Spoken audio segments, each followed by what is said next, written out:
Bonjour. Nous allons voir maintenant la couche d'ozone. Elle est aussi appelée la ozonosphère. Elle est diluée dans l'atmosphère et se situe entre 20 et 50 km d'altitude. La couche d'ozone est composée d'ozone, un gaz incolore et bleuté, dont la molécule est constituée de 3 atomes d'oxygène, d'où son autre nom, trioxygène. Elle est fragile. Elle est composée de composés chimiques à base de chlore, libérés dans l'atmosphère qui la détruisent. La perte de la couche d'ozone est un problème pour la planète, car elle nous protège des rayons ultraviolets. Alors quels sont-ils, ces rayons? Il y en a 3, les UVA, les UVB et les UVC. Les principaux et les plus dangereux que nous recevons sur Terre sont les A.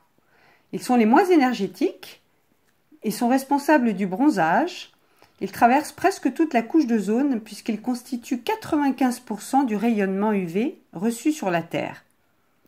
Les UVB, plus dangereux, mais retenus en partie par la couche d'ozone, représentent 5% seulement du rayonnement. Et enfin, les UVC, qui sont les plus dangereux, car les plus énergétiques, mais heureusement, ils sont tous arrêtés par la couche d'ozone.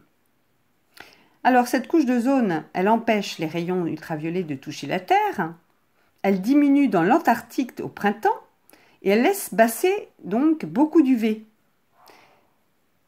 Et cela crée un écart des températures.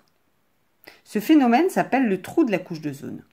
Le trou de la couche d'ozone, donc, c'est un des facteurs de l'augmentation des températures sur Terre.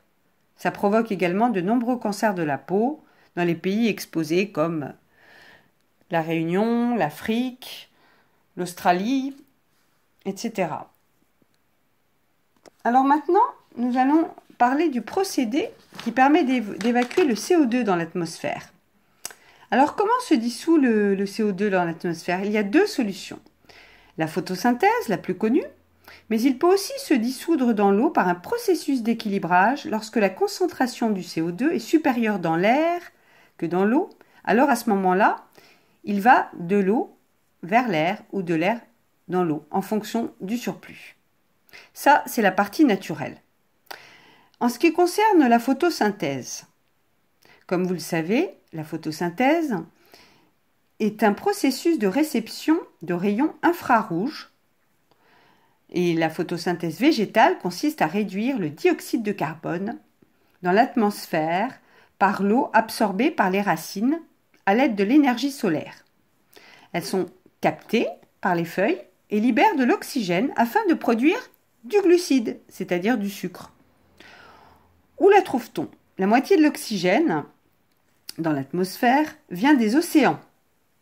135 milliards de tonnes rejetées par le plancton marin et 165 milliards de tonnes viennent des forêts par le processus de la photosynthèse.